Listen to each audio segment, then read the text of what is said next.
It's one of my flights again with Philippine Airlines, but instead of my usual cargo runs to Cebu, I'm instead flying to Legazpi City on a humanitarian mission to pick up my brother in distress before another community lockdown begins.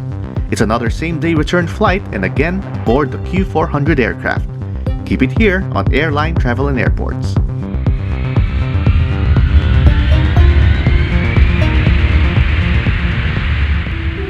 As usual, I find myself back again at Terminal 2 to catch a same-day return flight in order to pick up my brother who's currently stuck in Legazpi City. Here, I present my ID and the required documents and am then given my boarding pass for today's journey. Once cleared from all security checks, I proceed to find my assigned gate, with boarding process already commencing earlier than what's printed in my boarding pass. Yes, these days, PAL would practice boarding their passengers way before schedule. And to the rare times I take the shuttle bus to our aircraft, this is just one of those days. But I don't mind. I get to visit corridors that I rarely pass through. And so I hop onto the shuttle bus, thinking this quick ride is an extra treat to the eyes as we pass by planes parked next to each other. Despite being a frequent flyer, the sight of planes never ceased to amaze me. Although with such distraction, I need to stay focused with my mission.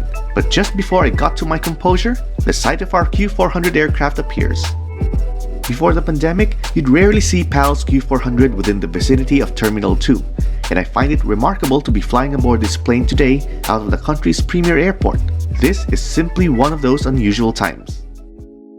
As I stepped inside the cabin, I'm warmly greeted by the crew, and as I turn to find my seat, I make my way along the narrow aisle this plane has. I'm okay with it. I'm just used to flying aboard aircraft bigger than this, and I'm good with it somehow, for a change. For this type of aircraft, I prefer sitting next to the propeller. It kinda gives a thrill being next to it. Now seated, I just had to listen to what the pilot had to say. Good morning. From the flight deck, your captain. We're happy to have you on board. Philippine Airlines flight PR2B 2923 bound for Legazpi. As the flight finished, flying time is approximately 1 hour. We'll be climbing to 25,000 feet. Weather route is partly cloudy with some light turbulence along the route. And for your safety, please have your seatbelts fastened at all times whenever you are seated. Once doors are closed, crew members get into position, with our plane eventually getting pushed back away from the ramp. Shortly, safety demo is performed in front of passengers and the sound of our plane's engine starting up is heard. With the blades spinning faster and faster, our plane makes its way to the runway for takeoff.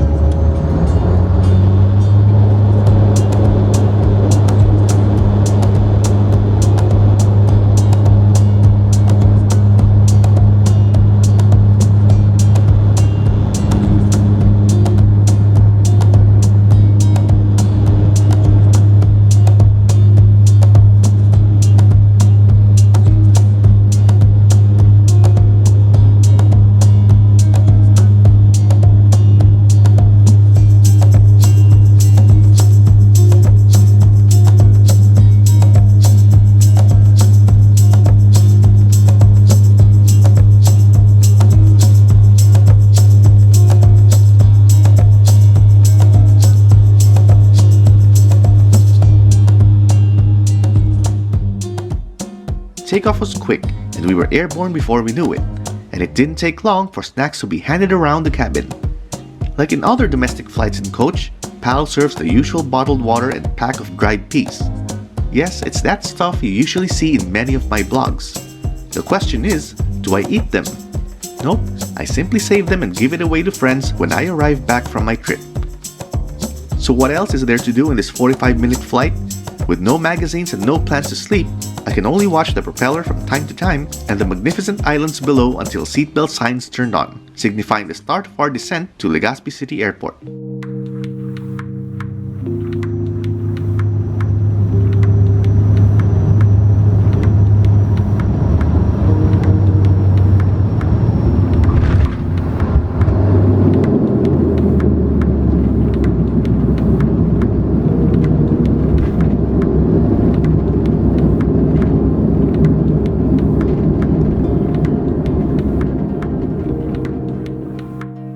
Upon landing, I'm simply amazed to see rows of houses built just a few meters away from the side of the runway.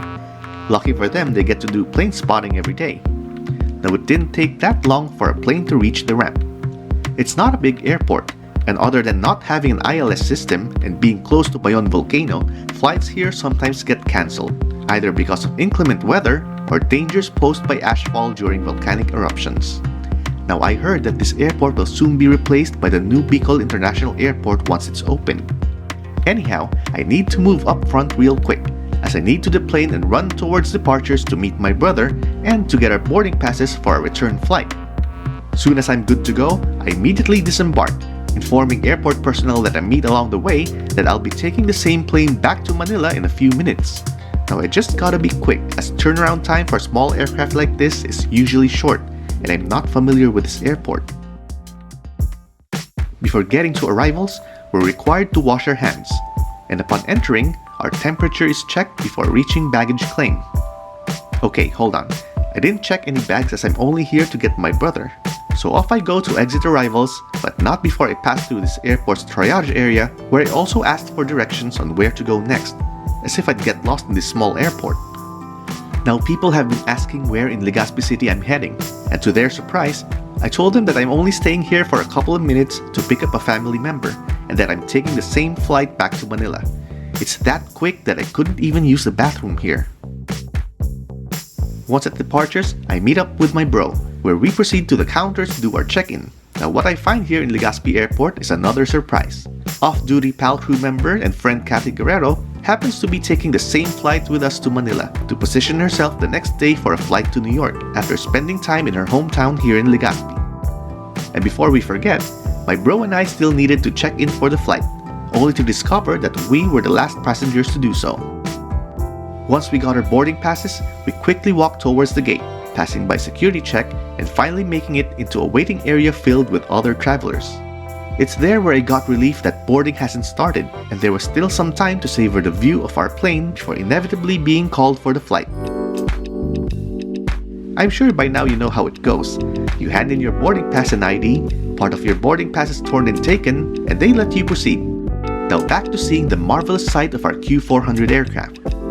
While I'm at it, my friend Cathy shows how near the airport is to the volcano, which unfortunately today is a bit shy and hiding among the clouds. Oh well, can't wait for the clouds to clear up as we gotta go. So back to climbing the stairs and into the Q400's cabin we go, saying hello again to the crew members who are puzzled to see me again so soon. In our flight to Manila, cabin is simply jam-packed with people, and with the limited space we have, I just had to take my seat quickly, letting Miss Cathy and other passengers take their seats promptly as well. It took a while for some endorsements between the ground staff and the crew, and with the doors finally closed, engines are started and the propellers begin to spin faster and faster.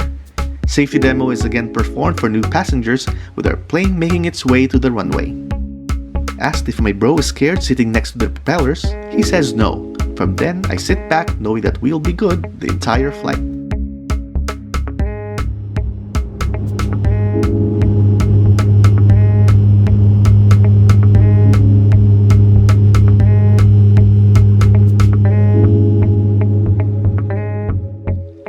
Again, I'm up in the air witnessing the same routine once we got to cruising altitude. For my brother who rarely flies, I'm sure he's been observing what goes on when traveling by plane. What he knows is that meals are served on flights, but contrary to today's short hop, this is what he gets. But not to worry, as I'll take him for a heavy lunch soon as we arrive in Manila. In the meantime, we'd either enjoy the view of the islands or get ourselves busy filling up some forms and other documents which we might need to submit to someone somewhere when we get to Manila later on.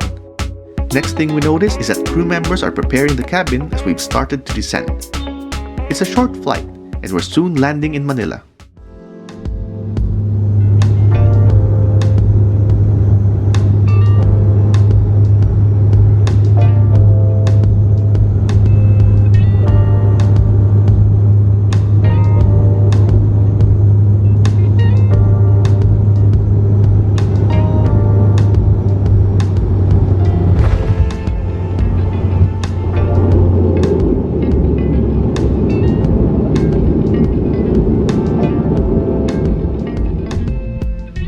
We're back in Manila. Although a bit tiring, I'm glad to have brought my brother here where we can see that he's well taken care of. As for our arrival, yes, it sure feels odd to see how our Q400 aircraft would park side by side with bigger planes like the A330 here at Terminal 2. I'd be shocked if it still used an aero bridge, but that's very unlikely to happen. Soon as we made our complete stop, crew members wait for their queue to open the door. Once everything's settled, we can only sit and wait for a bit as bulky doors like this seem difficult to open. And when they get to do so, you still have to wait for the crew to allow you to move forward to disembark. Now that we're good to the plane, I'm expecting that we will be brought to the terminal by shuttle bus. And it's exactly what I thought. And so one by one we slowly get off the so-called flying pencil and towards the shuttle bus that will take us on a quick ride to Terminal 2's baggage claim, where we'd pass by and see the usual sight of planes along the way. Feels like we're given a bit of sightseeing before we go about with our business of collecting our luggage later on. Upon getting to baggage claim, well, what baggage? We were traveling light and we didn't have anything to check in, so there's nothing to wait for and claim. And instead, we make our way to exit the area to get us a ride home. With the imminent lockdown of Metro Manila fast approaching, it's good to have a family member staying with us, knowing that they're looked after and safe. Able to get my brother to Manila and getting a ride home, it's another accomplished mission. Now our next agenda, fill up the cupboard at home with food stuff as we brace for another strict version of community quarantine. It's always good to be secured and prepared for another lockdown. With Dante Jr., this is Mitch Young. Thank you very much for watching.